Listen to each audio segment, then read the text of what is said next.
산티아고 순례길에 대해 이야기를 들어보신 적이 혹시 있으신가요? 산티아고는 에스파냐 기독교를 전파한 예수님의 12사도 중 그중에 한 명인 성 야고보의 스페인식 표기입니다. 산티아고 순례길은 9세기 초에 갈라시아에서 성 야고보의 무덤이 발견되어 기독교 신자들의 순례가 이어지면서 그 기초가 기원이 시작되었다라고 이야기합니다. 오늘날 순례자의 길을 방학을 맞이한 학생들, 인생의 전환점을 찾는 중장년층들, 남녀노소를 가리지 않고 인기 있는 곳으로 고난을 극복하고 인생의 의미를 생각해보는 정신수양의 길로 자리매김하고 있다라고 합니다.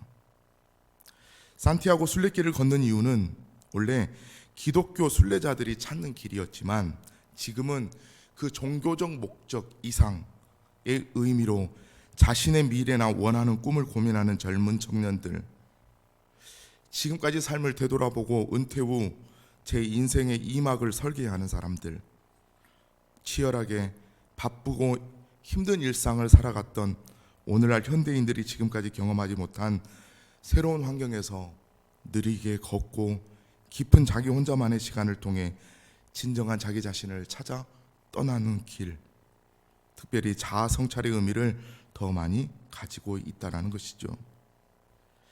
그 길을 다녀온 한 분의 회고록 같은 글이 있어서 소개합니다.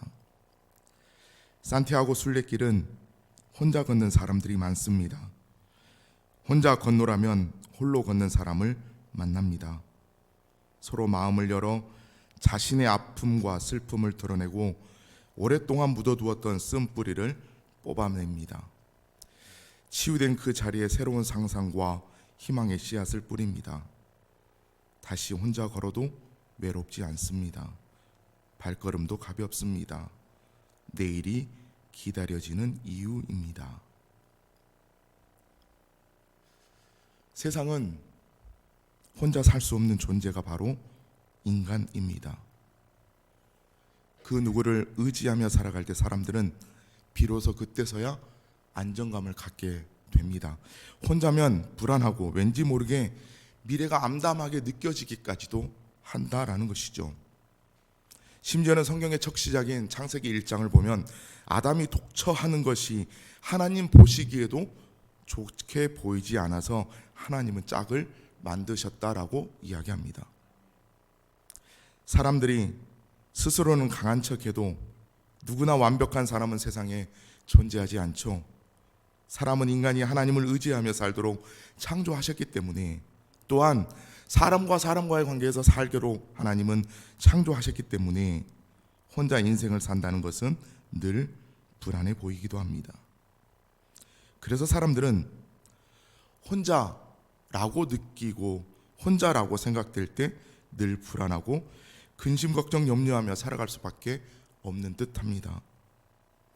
어린아이가 부모가 없을 때 느끼는 불안함으로 사는 것, 생각해보면 이것만큼 힘든 일이 또 어디 있을까라고 생각해보게 되죠. 제 첫째 딸이 이런 불안감이 다른 아이들보다 조금 더 심해서 이런저런 책도 읽고 이런저런 또한 상담도 요청하고 상담도 받아보기도 했습니다. 현재도 그러한 모습이 바뀐 게 아니어서 열심으로 부지런히 기도하는 중에 있습니다. 다름이 아닌 부모 없이 잠을 자는 걸 못합니다. 게다가 자다가 꼭 손을 뒤적거려서 엄마나 아빠가 만져줘야 안심하고 다시 잡니다. 혹 자다가 만졌는데 없으면 일어나서 눈으로 확인하고, 그래도 없으면 그때부터 불안한 극심의 공포가 찾아오는지 꺼이꺼이 그 자리에서 앉아서 울기 시작합니다. 다른 분들은 제가 이런 이야기를 하면 다 컸다고, 좀 더 크면 괜찮을 거라고 이야기하지만 벌써 횟수로 꽤 오랜 시간 동안 이러한 현상은 사라지지 않고 있습니다. 부모의 입장에서는 이런 아이를 보면서 그렇게 받아들이기가, 그런 위로를 하는 분들의 말을 이해하기가 조금은 어려운 듯 하기도 합니다. 이처럼 혼자라고 느끼는 생은 고아와 같아서 늘 삶이 버겁고 힘드나 더 힘들게 하는 것은 다름이 아닌 의지할 무언가, 또 어떤 사람이 없다는 그 안타까움이 더 이 힘겨움을 배가 되게 하는 그러한 현상들을 보게 되더라는 것이죠. 오늘 본문은 저와 여러분이 너무 잘 아는 말씀으로 사마리아 여인과 주님의 만남을 기록하고 있는 말씀입니다. 주님은 난 12시에 우물에 물을 길러온 사마리아 여자를 만나게 됩니다. 이는 가장 힘이 들고 어려운 상태에서 만나 주신 것입니다. 사마리아 여자가 사람의 눈을 피하여 대낮에 물을 길러왔습니다. 이러한 상황으로 볼 때 주변에서 지탄을 받을 만한 사람임을 상징합니다. 그래서 더위를 무릅쓰고 아무도 없는 대낮에 물을 기르러 온 것입니다. 이 구절을 읽을 때 느꼈던 마음은 그녀가 마음에 얼마나 많은 외로움을 느끼고 있었을까라고 그려보게 됩니다. 여러분들도 수차례 들으셔서 알다시피 이스라엘에서 물 기는 시간은 해 뜨기 전 이른 시간 아니면 보통 저녁 때입니다. 뜨거운 한낮을 피하려 해질녘에 물을 길렀던 것입니다. 더욱이 마을의 공동 우물은 여인들의 모임터요, 교제의 장소요, 이곳이야말로 동네 사랑방 같은, 그리고 이곳에서 사람과의 소통이 이루어지며 온갖 소문이 퍼지고 모든 여론이 조성되는 곳입니다. 그런데 여인은 이 현장에 있지를 못합니다. 그런데 본문의 사마리아 여인은 아무도 물을 깃지 않는 뜨거운 대낮 홀로 우물에 나왔습니다. 그래서 본문이 때가 6시쯤 되었더라라고 특별히 그 시각을 명시하기까지 합니다. 누군가는 또 다른 누군가와 이 여인을 지목하며 대낮에 물 깃는 여인이라고 비아냥거리며 수군거릴 수도 있습니다. 필경 동네 사람들로부터 모욕이나 경멸이 우려되는 정도입니다. 이러한 점으로 미루어 볼 때 사마리아 여자는 심리적으로 많은 외로움을 경험하며 살아가는 처지가 분명해 보입니다. 이 기구한 여인의 삶을 돌아보면 이토록 이 어려움을 극복하고 이겨내고 싶어서 얼마나 많은 일들에 기웃거렸을까. 그 일들을 해결해 줄 사람을 얼마나 또 찾고 찾았을까. 그러다 찾다 그럴 수 없는 상황에서 얼마나 많은 시간을 허무하게 보냈을까. 사람이 재산이라는 말처럼 이 여인의 삶에는 가장 필요한 그 사람이 없어서 속절없이 하루하루를 보냈을 삶이 얼마나 고단한 삶이었을까 라고 묵상해 보면 안타깝기도 하고 또 어찌 보면 불쌍해 보이기까지 합니다. 이 여인에게야말로 산티아고 순례길이 필요한 인생이 아닐까.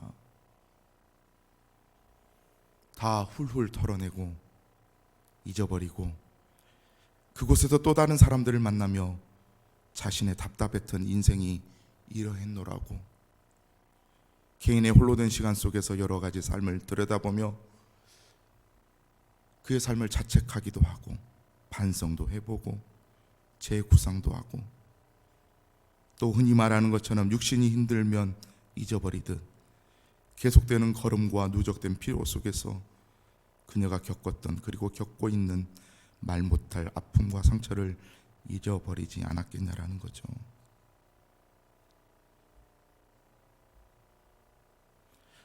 그런데 잘 살펴야 할 일이 있습니다. 그건 바로 사람이 기대는 것은 그 순간은 피해갈 수 있을지 모르나 영원하지는 않더라는 것입니다. 또 살다 보면 인생의 환난과 어려움이 닥칠 것이고 그렇다고 해서 그때마다 산티아고 순례길을 다시 갈 수 있는 상황이 생길 것이 된다라고 이야기할 수도 없는 것이고 그렇다고 해서 또다시 갔을지에 대한 확신도 못하겠고 게다가 간다 하더라도 처음 갔었을 때와 같은 감동이 있으리라는 기대치도 확신할 수 없다는 것이죠. 다시 본문의 장면을 상상으로 머릿속에 그려봅니다. 우물이 하나 있고 그 옆 돌뿌리에 예수님이 앉아 계시고 이 여인은 부끄러워 얼굴을 가리고 오늘 또 피곤한 인생을 끌고 조심조심 물을 기르려고 할 때 이때 예수님이 말을 겁니다. 물 좀 줘. 이러한 기고한 인생의 이 여인에게 주님은 찾아와 주셨고 기꺼이 우리 주님은 이 여인을 만나 주셨습니다. 우리 인생에도 그럴 날이 있을 수 있잖아요. 우리 삶에도 그럴 날이 있을 수 있잖아요. 혹 잃은 길을 걸어갈 수도 있는 거잖아요. 홀로 동굴에 갇혀서 자신의 시간을 보내고 있을 수도 있잖아요. 근데 내 옆에 누군가가 앉아 있는 거예요. 누군가가 내게 말을 걸어요. 그토록 기다렸던 내 구세주 같은 느낌도 들어요. 누군가를 붙들고 내 하소연도 하고 싶었고 그 일에 대해 넋두리도 하고 싶었어요. 근데 갑자기 누군가가 내 곁에 나타나요. 그리고 네 옆에 내가 있다고 확인까지 해주죠. 이때 우리가 잘 봐야 할 것은 그때 나타난 구원투수는 흔히 말하는 주변 사람이 아니라 예수님이셨다는 사실입니다. 그분이 바로 내 우물 곁에 앉아 계시는 예수님이라는 사실입니다. 제가 존경하는 목사님이 계십니다. 그분은 꽤 유명한 목사님이 되셨습니다. 속칭 우리가 흔히 말하는 잘 나가는 목사님이십니다. 그분과의 대화를 하면서 이렇게 여쭈어 보았던 기억이 있습니다. 목사님, 가장 행복했을 때는 언제셨어요? 왠지 뻔한 대답이 나올 것 같잖아요. 그런데 그분의 대답이 참 의외여서 지금도 기억합니다. 가장 힘들었던 그때, 그 시절이라고 대답하십니다. 아직도 그 대답은 저에게 울림이 있습니다. 어떤 회장이 되고 큰 교회 담임 목사로 다시금 불려가고 유명세를 타고 소위 말하는 남들이 존경 어린 눈빛으로 쳐다봤던 그때가 아니라 말 못할 가장 힘들었던 그때, 그 시절이라고 합니다. 사랑하는 성도 여러분, 이러한 인생길에 우리 예수님이 함께 하십니다. 예수님이 내 우물 곁에 앉으시니 그 우물은 이 여인이 홀로 외로움과 힘듦을 쏟아냈던 그곳, 그 우물은 남의 눈을 피할 수밖에 없었던 지극히 고독한 그곳, 그 우물은 아파서 부끄러워서 도망 다녔던 그곳, 그 우물은 답답하고 만족함 없었던 인생길에 산티아고 순례길 같았던 그곳, 그 우물은 그러나 여전히 만족함이 없었던 그곳,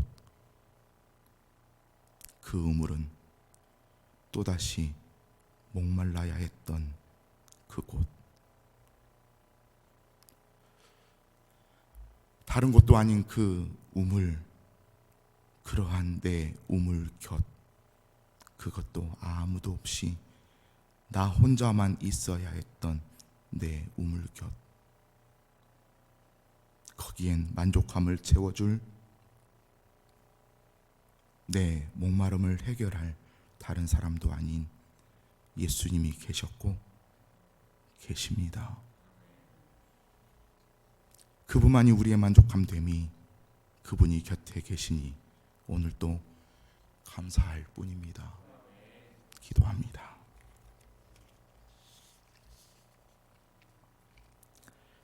하나님, 이러한 인생길을 걷고 있는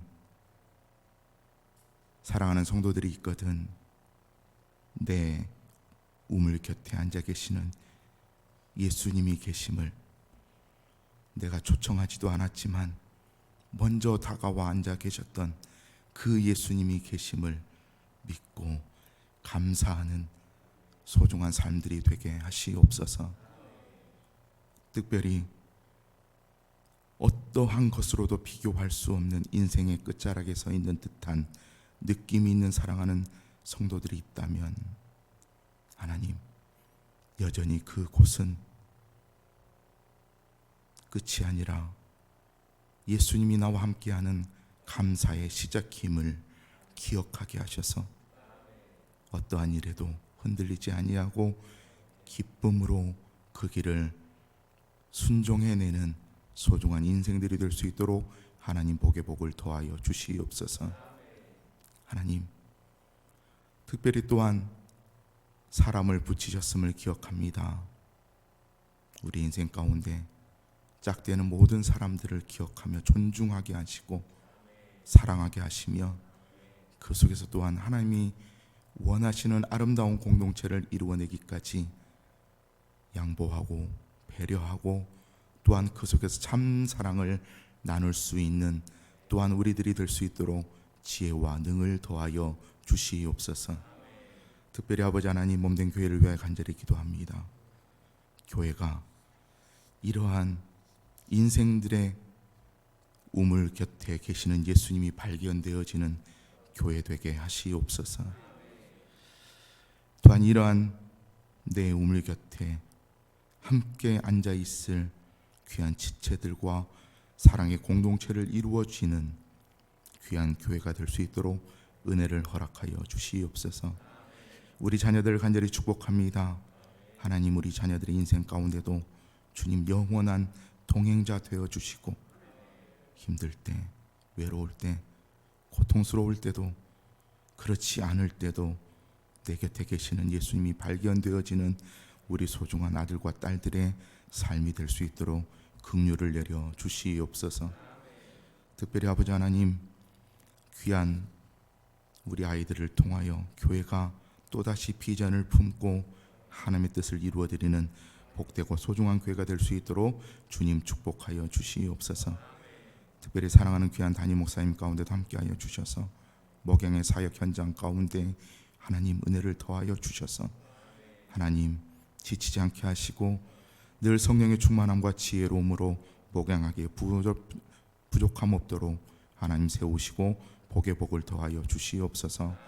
사모님과 자녀들 가운데도 늘 함께하여 주셔서 가정의 형통과 평안으로 주님 위로하시고 격려하시고 함께하여 주시옵소서.